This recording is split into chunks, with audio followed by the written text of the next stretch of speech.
Oui, salut, bonjour les amis, bonjour ma communauté, bonjour à tous les élus du monde, encore Yams the Lion.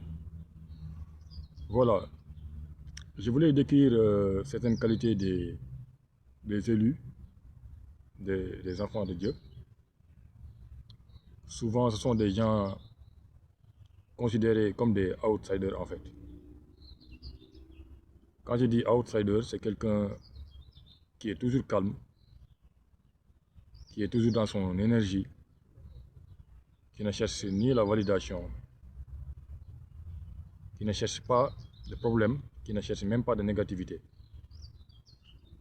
Voilà, c'est comme ça, certaines personnes les voient comme des faibles en fait, comme des gens faciles, jusqu'à pouvoir prendre la décision de les affronter. C'est très risqué en fait, les amis, d'affronter un élu. Parce que l'élu n'est pas seul. Voilà. Tu le vois dans son coin, tu le vois qu'il n'est pas accompagné. Alors que toi, tu fais partie de la meute. Tu te dis que voilà, si on l'attaque par groupe, on va le faire tomber.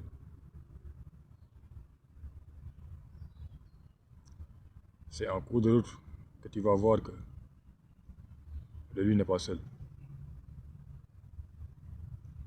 Tout l'univers est derrière lui. Tout l'univers est derrière lui en fait. L'élu peut faire tomber. Je ne parle même pas d'organisation en fait. C'est petit. Je répète encore, l'élu n'est pas seul. Physiquement, tu le vois seul. Et vit sa vie tranquille. Souvent, ils n'ont même pas de famille même. Parce que même leur famille n'arrive pas à comprendre la fréquence de l'élu. Donc souvent, c'est un loup solitaire qui fait sa vie tranquille. Et quand il le voit, beaucoup de gens les apercevoir comme des faibles, des gens faciles.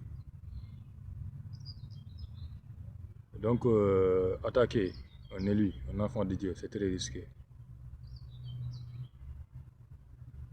Parce qu'au cours de route, tu vas laisser beaucoup de plumes.